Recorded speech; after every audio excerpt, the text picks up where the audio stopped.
Let's look at non-permanent joints. There are 6 million hand-driven rivets used in the construction of the Sydney Harbour Bridge. And when we look at a construction of a jet aeroplane, it also has roughly 6 million parts, and all of the parts are interconnected to each other using some form of non-permanent joint. So what are these non-permanent joints?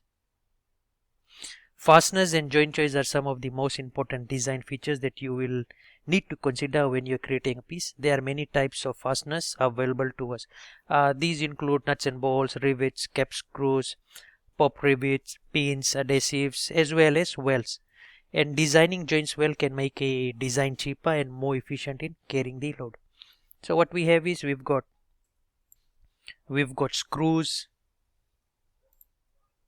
we've got nuts and bolts, pop rivets, and welds are also part of non-permanent joints.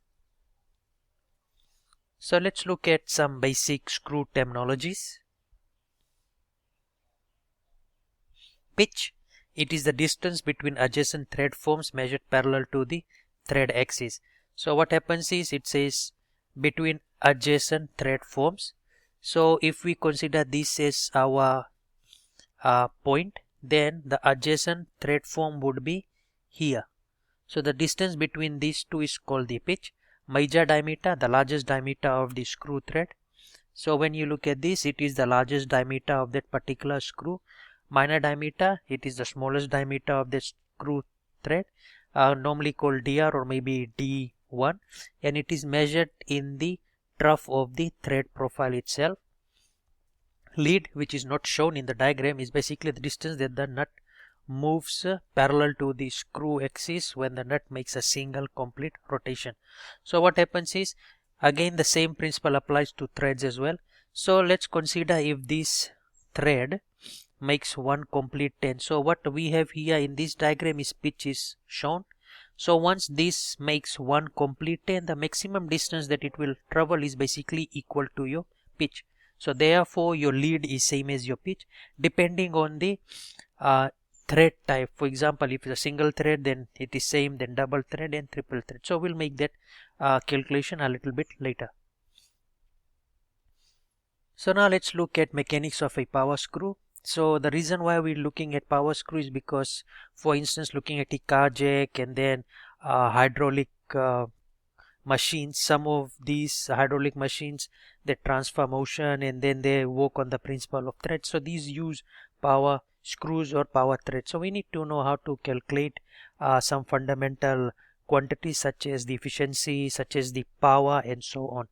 So what happens is, from the initial problem that is given to us, we can simplify the problem and draw a free body diagram, and from the free body diagram we can obtain our expressions. So when we look at equation 1, TR is the torque required to raise the load.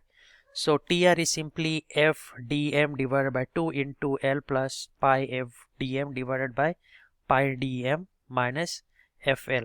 So here your DM is your mean diameter, L is the lead, and F is the coefficient of friction.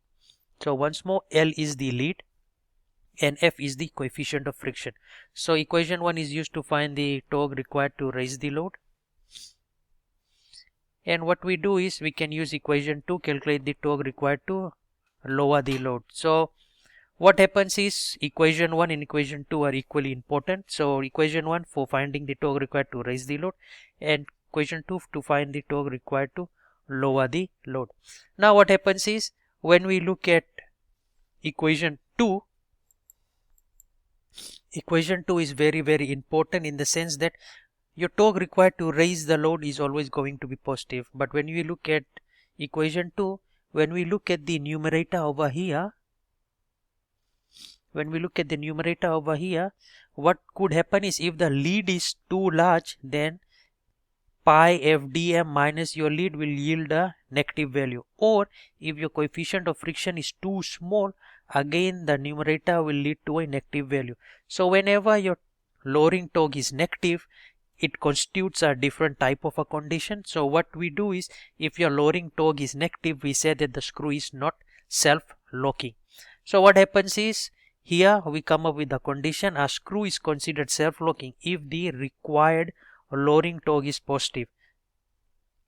So we need to ensure that our lowering torque is positive in order for the screw to be self-locking, and the self-locking condition is given by equation 3, which is F by dm should be greater than your lead. So the product of F by dm should always be greater than your lead. Now what happens is, when you look at example, a good example of a power screw, a good example would be a car jack. So if you have a puncher, you need to use a car jack to raise the car and then change the tire. So you have to apply certain amount of force to raise the jack, hence the car rises. Then you change the tire. While changing the tire, the car jack does not return to its original position. If it did, then the screw would not be self-locking. But what happens is, once you raise it, the jack remains its original position, in its raised position, and then you have to actually apply a little bit of force in order to lower the jack. So your car jack is a self-locking screw because you have to apply certain force to it in order to lower it. So that is very, very important.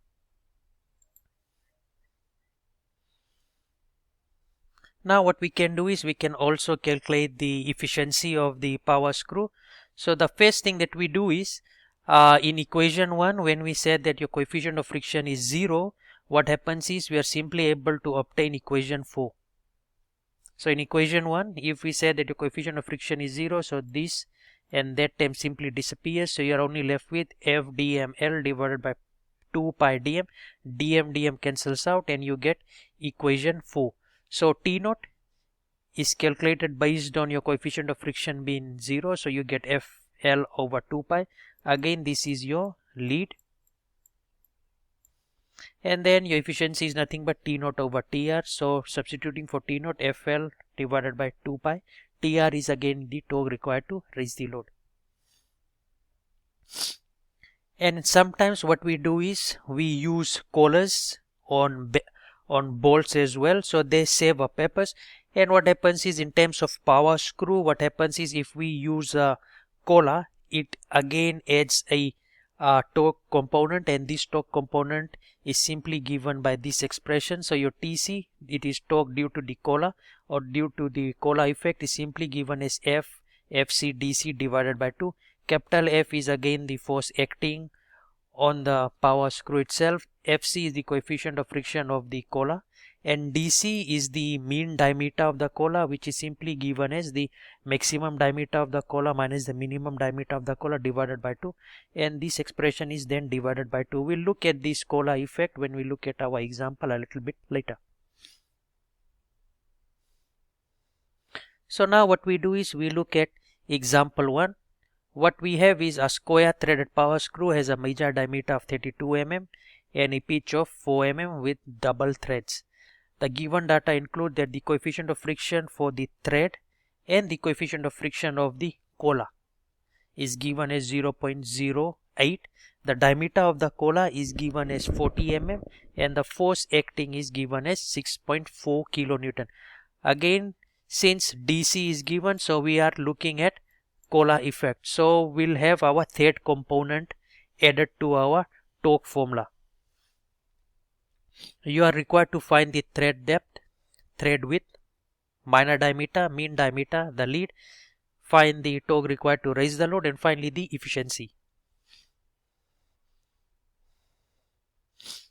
So before we begin solving, I have again brought this image once more. We had looked at this a little bit earlier.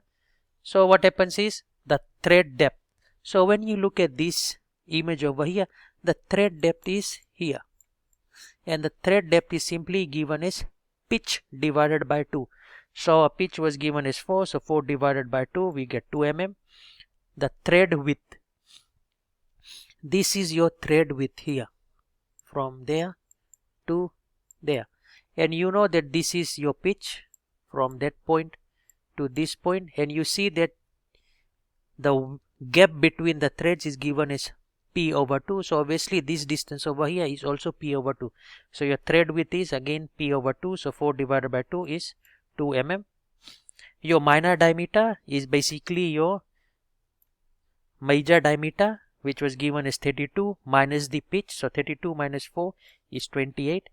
Your mean diameter dm is simply given as your major diameter minus half the pitch. So 32 minus 4 over 2, which is 2, is 30. What you can do is you can also calculate your mean diameter by saying that your mean diameter is nothing but the average of major and minor diameter. So major diameter was 32, 32 plus minor was 28, so 32 plus 28 is 60, 60 divided by 2 is 30. So you could have used that.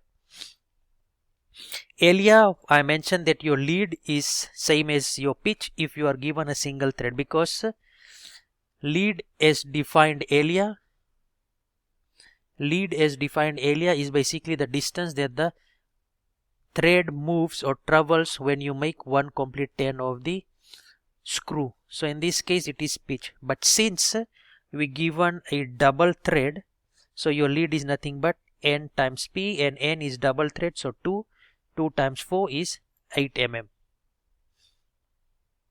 Now what we'll do is we'll calculate the torque required to raise the load. So this is the formula. So this is something we had in equation 1, and this is the third torque component that we're introducing, and this component is due to the Kohler effect. So now let's substitute all the relevant values. So force was 6.4 kilonewton, so 6400. Diameter, the mean diameter was 30 mm, so converting that to meters is 0.03 divided by 2. Your lead was 8 mm, converting that to meters. The mean diameter was 30 mm, everything is converted to SI units, which is in meters. Pi, coefficient of friction for the bolt, was given as 0.08. And now let's look at this torque due to the Kohler itself. So again, same force is acting on that Kohler as well, so which is 6400. The coefficient of friction of the Kohler was given as 0.08. The diameter of the Kohler was specified as 40 mm. So substitute all these values correctly, and what we'll see is we get a torque required to raise the load is given as 26.18 Newton meter. So what I normally advise is that you calculate all of these terms separately. So this was the torque due to this part, and then this is the torque due to the Kohler effect. So adding them together you get 26.18 Newton meter. And finally we had to calculate the efficiency. The efficiency is given as T naught over TR, and which is FL divided by 2 pi TR. So force was 6400, the lead was 8 mm, converting that to meters. 2 pi and TR we had already calculated is 26.18, so substitute that into the equation. You get your efficiency as 0.311, which is basically 31.1%.